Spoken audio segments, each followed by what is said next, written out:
देखो हम पहुंच गए हैं अगले चैप्टर मच्छरों की दावत। वाह क्या नाम है, मच्छरों की दावत। भाई मच्छर भी दावत करते हैं।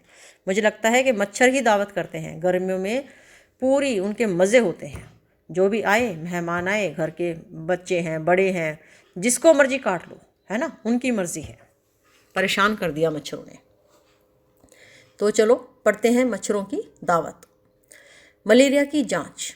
आज रजत बहुत दिनों के बाद स्कूल आया है। सभी बच्चे उसे घेर कर खड़े हो गए। आरती ने पूछा, अब तुम कैसे हो? ठीक हूँ, रजत ने धीरे से जवाब दिया।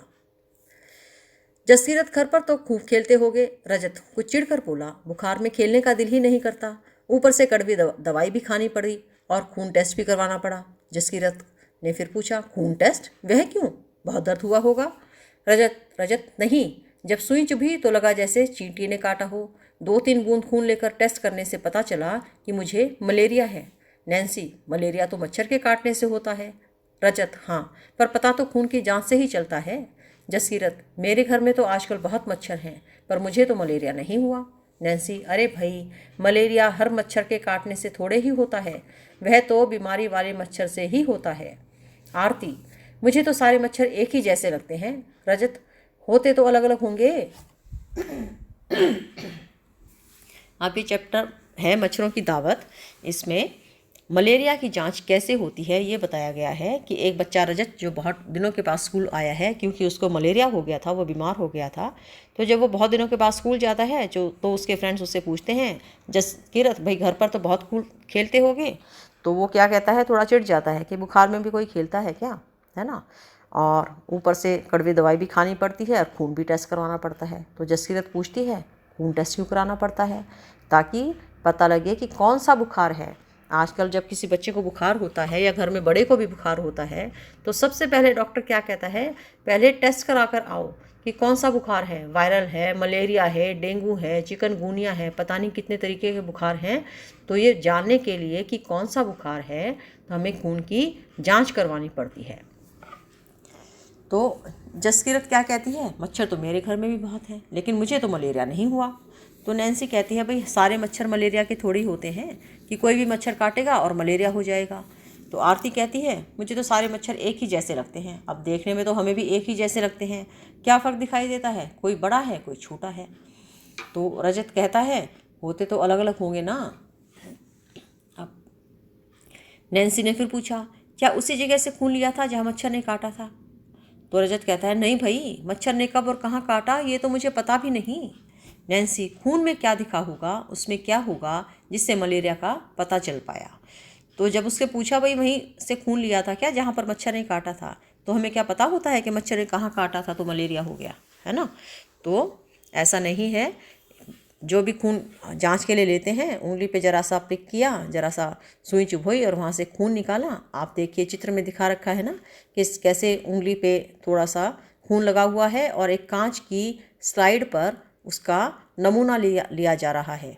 इस खून को इस कांच की स्लाइड से चिपका दिया जाएगा और उसके बाद ये माइक्रोस्कोप आप दूसरे चित्र में जो देख रहे हैं, जिसे सूक्ष्मदर्शी लेंस भी कहते हैं, इसके नीचे ये स्लाइड रख के लेंस में देखेंगे तो इसमें बहुत कुछ बड़ा बड़ा दिखाई देगा, जो हमें खून में सिर्फ लाल रंग के अलावा कुछ और दिखाई ही नहीं देता।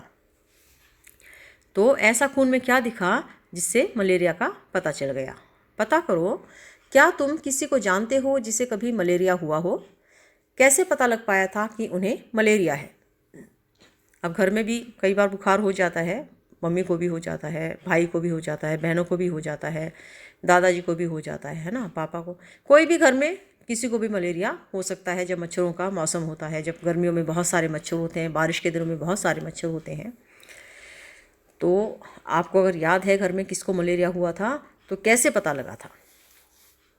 मच्छरों के काटने से और कौन कौन सी बीमारियां होती हैं? अब पता कैसे लगता है? जांच कराने पे पता लगता है। जांच कराने के लिए क्या होता है, खून के नमूने की जांच की जाती है, थोड़ा सा ब्लड सैंपल लिया जाता है और फिर लैब में भेजा जाता है। तो लैब वाले क्या करते हैं, एक दिन बाद रिपोर्ट देते हैं कि आपको ये बुखार है। तो मच्छरों के काटने से कौन कौन सी बीमारियां होती हैं? कौन से मौसम में मलेरिया ज़्यादा फैलता है, क्यों? मच्छरों से बचने के लिए तुम्हारे घर में क्या क्या उपाय किए जाते हैं, अपने साथियों से पता करो कि वे बचाव के लिए क्या करते हैं। अब मच्छरों के लिए सीधी सी बात है, आजकल तो ऑल आउट लगा दी, ऐसे ही कोई मॉर्टिन लगा दी, ये सारी चीज़ें मच्छरों को भगाने के लिए लगाई जाती हैं। लेकिन पहले क्या करते थे, घर में या तो धुआं करते थे किसी चीज़ का, या फिर मच्छरदानी लगाकर सोते थे मच्छरों से बचने के लिए, या फिर कहीं प्याज लटका दिया किसी गर्म जगह के पास, या लहसुन लटका दिया, तो वो भी मच्छर भगाने के तरीके होते थे। या फिर नीम के पत्तों का धुआं कर दिया घर के बाहर, तो वो भी मच्छर भगाने का एक तरीका था। लेकिन आजकल तो ऑल आउट है, या कहीं बाहर बैठे हैं, घर से बाहर बैठे हैं, तो शरीर के ऊपर हमने कोई ओडोमॉस लगा ली है ना, कोई ना कुछ लगा लिया जिससे मच्छर हमें काटेंगे नहीं।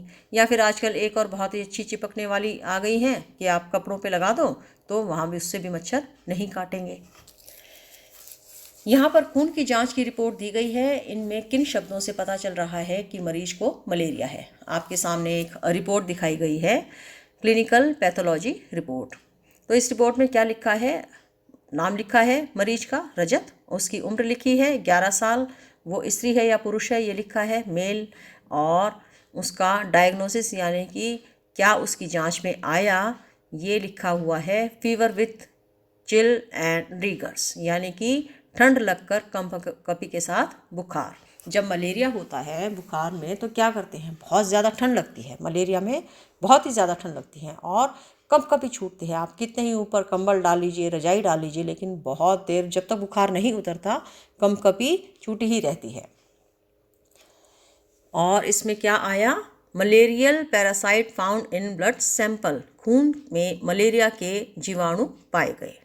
मलेरिया के जीवाणु पाए गए तभी तो पता लगा ना कि ये मलेरिया है, मलेरिया का बुखार है।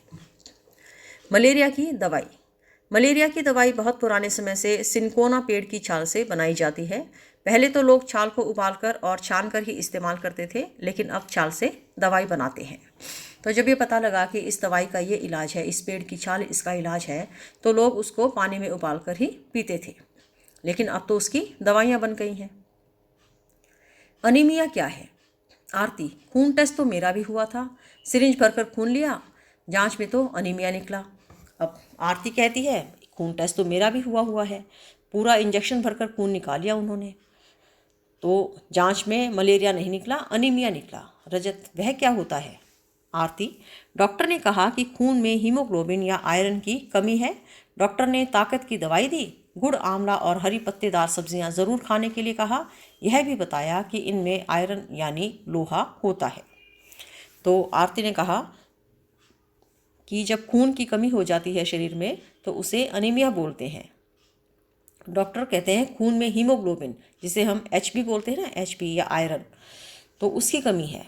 और उसकी कमी को दूर करने के लिए एक तो डॉक्टर दवाई देते हैं जिससे खून बढ़ जाए, HB बढ़ जाए, और दूसरा घर में हमें खाने के लिए क्या कहते हैं, हरी पत्तेदार सब्जियां खाओ, गुड़ खाओ, गुड़ में बहुत आयरन होता है, आंवला खाओ, आंवला में भी आयरन होता है।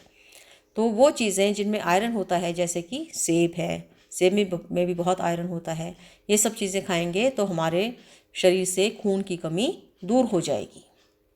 तो नैन्सी ने कहा, अरे उन्होंने कहीं मजाक तो नहीं किया, भाई खून में लोहा कैसे? जसकीरत, कल अखबार में इसके बारे में आया था। रजत हंसते हुए, तो फिर तुमने लोहा खाया? आरती, ओहो, यह कोई चाबी वाला लोहा थोड़े ही होता होगा, पता नहीं कैसा होता होगा। जब मैंने खूब सब्जियां खाई तो मेरा हीमोग्लोबिन बढ़ गया। अब बच्चे आपस में मजाक कर रहे हैं, कहीं कील तो नहीं चबा ली? तो ये वो कील नहीं है, ये वो लोहा नहीं है, ये हमारे खून में पाया जाने वाला लोहा है। दिल्ली के स्कूलों में अनीमिया के कारण परेशानी। 17 नवंबर 2007 दिल्ली नगर निगम के बहुत से स्कूलों में हज़ारों बच्चे अनीमिया का शिकार हैं। अब ये 2007 की बात है कि दिल्ली में जब बच्चों में टेस्ट कराया गया खून का, तो उनमें बहुत सारे बच्चों में अनीमिया निकला। अनीमिया यानी कि खून की कमी। इससे बच्चों की शारीरिक और दिमागी तंदुरुस्ती पर असर होता है। इस कारण बच्चे ठीक से बढ़ नहीं पाते और उनमें फुर्ती भी कम होती है। जो कुछ पढ़ाया जाता है उसे समझने में भी परेशानी होती है। आजकल इन स्कूलों में बच्चों के हेल्थ कार्ड बन रहे हैं और उनकी जांच भी चल रही है। अनिमिक बच्चों को आयरन की दवाई दी जा रही है। ऐसा बहुत बार स्कूलों में होता है कि बच्चों की खून की जांच कराई जाती है और उनको फिर आयरन की गोलियां भी दी जाती हैं, क्योंकि जब बच्चों में खून की कमी होती है तो उनमें उतनी जान भी नहीं होती। ऐसे चुस्त भी नहीं होते, उनका कुछ करने का मन भी नहीं करता, पढ़ाई करने का भी मन नहीं करता, खेलने का भी मन नहीं करता। ऐसा क्यों होता है? क्योंकि उनके अंदर खून की कमी पाई जाती है, जिसकी वजह से उनमें जान ही नहीं होती कि वो कुछ कर पाएँ, उनका कुछ करने का मन करे। बताओ, अब यहाँ पर 2 रिपोर्ट्स दी गई हैं, क्लिनिकल पैथोलॉजी रिपोर्ट। एक रिपोर्ट है 20 जून 2007 की और दूसरी रिपोर्ट है 15 सितंबर 2007 की। और ये दोनों आरती की रिपोर्ट हैं जो कि 12 साल की है और उसको रिपोर्ट में अनीमिया बताया गया है। तो पहली रिपोर्ट में हीमोग्लोबिन है 8 ग्राम, आप देख सकते हैं। और दूसरी रिपोर्ट में जो कि 2 महीने बाद टेस्ट कराया गया है, खून की जांच करवाई गई है, उसमें HB हीमोग्लोबिन पाया गया है 10.5 ग्राम। तो 2 महीने में खून कितना बढ़ा? 2.5 ग्राम खून बढ़ गया। वो कैसे बढ़ा?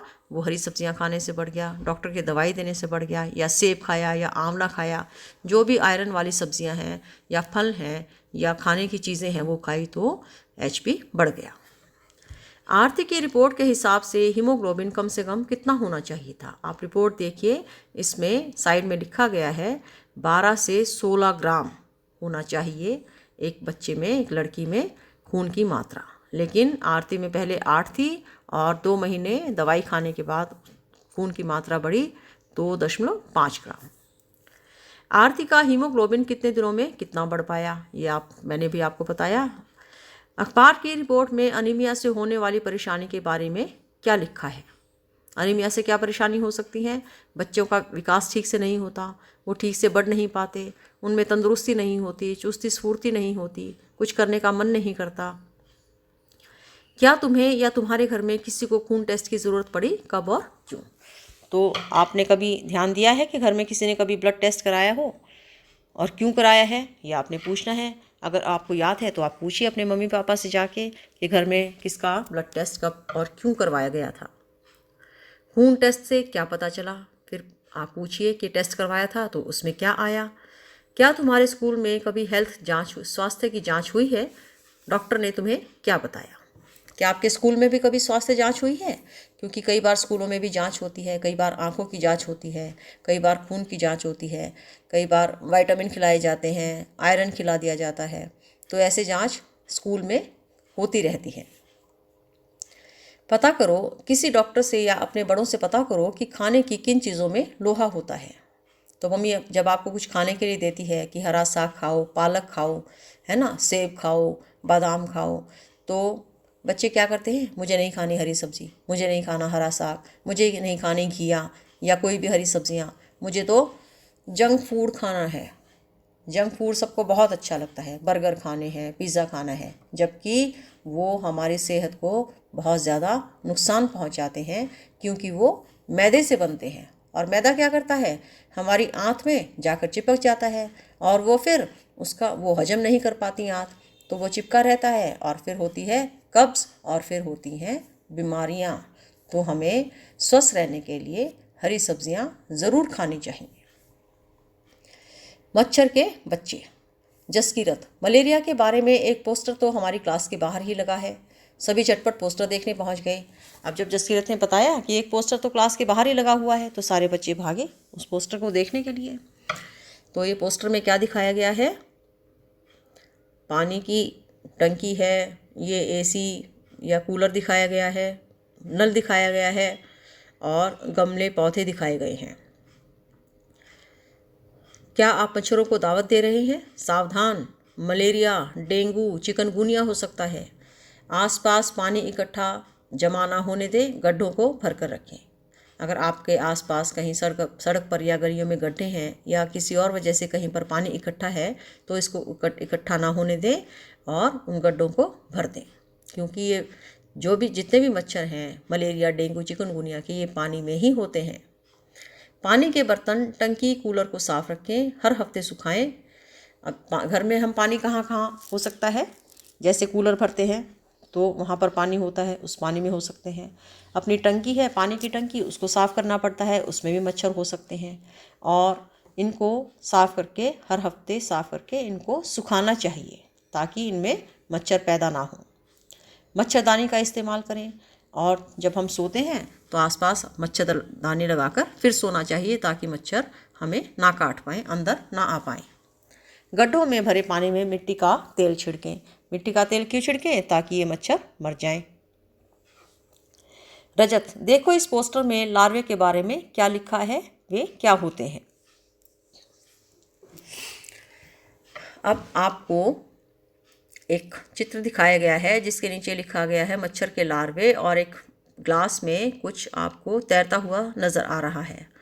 नैन्सी, मच्छरों के छोटे बच्चे ये दिखने में मच्छर जैसे बिल्कुल नहीं होते। अगर आप मच्छरों का लार्वा देखेंगे तो आप कहेंगे ये तो मच्छर नहीं है। आरती, तुमने कहाँ देखे? नैन्सी, हमारे घर के पीछे रखे पुराने घड़े में बहुत दिनों से पानी भरा पड़ा था। उसमें पतले पतले छोटे भूरे से रंग के कीड़े तैरते देखकर मैं हैरान रह गई। मम्मी ने बताया कि मच्छर पानी में अंडे देते हैं, उन्हीं से ये निकलते हैं, इन्हें लार्वे कहते हैं। तो मच्छर का जो के अंडे से जो निकलता है उसका बच्चा, उसको बोलते हैं लार्वा, और ये लार्वा ही बाद में बड़ा होके मच्छर बनता है। रजत, फिर तुमने क्या किया? नैन्सी, पापा ने फ़ौरन ही घड़े का पानी फेंक दिया और घड़ा साफ करके सुखाकर उल्टा रख दिया। जसकीरत, मुझे शाजिया आंटी ने बताया था कि मक्खियों से भी बीमारी होती है, पेट की बीमारी। रजत, मक्खी तो काटती नहीं, वह कैसे बीमारी फैलाती होगी? अब बीमारी मक्खी कैसे फैलाती है? मक्खी तो बहुत ही ज़्यादा बीमारी फैलाती है। वो कैसे कि मक्खी गंदगी के ढेर पर बैठती है, किसी भी गंदी जगह पर बैठती है और फिर आकर हमारे खाने पर बैठ जाती है, हमारे हाथों पर बैठ जाती है। तो वो जहाँ भी बैठती है वो गंदगी जहाँ वो बैठी थी उसके पैरों की चिपक गई थी वो वहाँ पर छोड़ देती है और वो हमारे साथ खाने में हमारे पेट में चली जाती है और उससे होती हैं फिर बीमारियाँ। मक्खियों से हैजा नाम की बीमारी जो बहुत ही खतरनाक बीमारी है वो बहुत ज़्यादा होती है। तो अपने आसपास ऐसी कोई भी चीज़ नहीं रखनी चाहिए जिसमें मक्खी या मच्छर पनपे बड़े पैदा हों या वहाँ पर बैठें, क्योंकि ये सब बीमारियाँ फैलाते हैं। बताओ, क्या तुमने ऐसा पोस्टर कहीं लगा हुआ देखा है?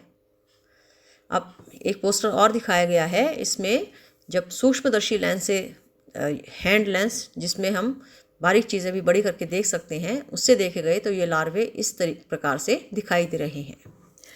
ये पोस्टर कौन लगाता होगा? अखबार में इस तरह के पोस्टर कौन देता होगा? अब ये जो पोस्टर हमें जगह जगह दिखाई देते हैं लगे हुए कि पानी इकट्ठा मत होने दो, और ये मच्छर के लार्वे के भी दिखाए गए हैं, या अपने गड्ढों को भर के रखो, या गमलों में पानी ना इकट्ठा होने दो। ये पोस्टर कौन लगाता है? ये सब कौन करता है? जैसे चोर को पकड़ने के लिए पुलिस होती है, इस तरीके से बीमारियों से बचाव करने के लिए कौन सा डिपार्टमेंट, कौन सा विभाग ये सब काम करता है कि आपको इन सब चीज़ों को, पानी को भरने से बचना चाहिए और चीज़ें साफ करके रखनी चाहिए। तो ये स्वास्थ्य विभाग ये सब काम करता है, स्वास्थ्य विभाग ही जारी करता है, इस तरीके के पोस्टर वही लगवाता है। तुम्हें क्या लगता है कि इसमें टंकी, कूलर तथा गड्ढों के चित्र क्यों दिखाए गए हैं? ये चित्र इसलिए दिखाए गए हैं ताकि आपको देखकर ये बहुत अच्छे से समझ आ जाए कि यहाँ पर इन चीज़ों में पानी होता है और इसमें इकट्ठे हुए पानी में ही मच्छर पैदा होते हैं। तो आपको सुनने की बजाय देखकर बहुत अच्छे से समझ आएगा। सोचो और पता करो। सोचो, पानी में मछलियाँ डालने के लिए क्यों कहा होगा? ये मछलियाँ क्या क्या खाती होंगी? पानी में तेल का छिड़काव करने को क्यों कहा गया होगा? मछलियाँ क्या खाती होंगी? मछलियाँ मच्छर भी खा जाती होंगी। और तेल का छिड़काव क्यों करने को कहा? कि एक तो तेल से मच्छर मर जाते हैं, दूसरा वहाँ पर बैठ नहीं पाएंगे, नहीं बैठेंगे उधर तो वो बच्चे भी नहीं देंगे, अंडे भी नहीं देंगे और ज़्यादा मच्छर भी नहीं होंगे, है ना, उनका परिवार भी बड़ा नहीं होगा।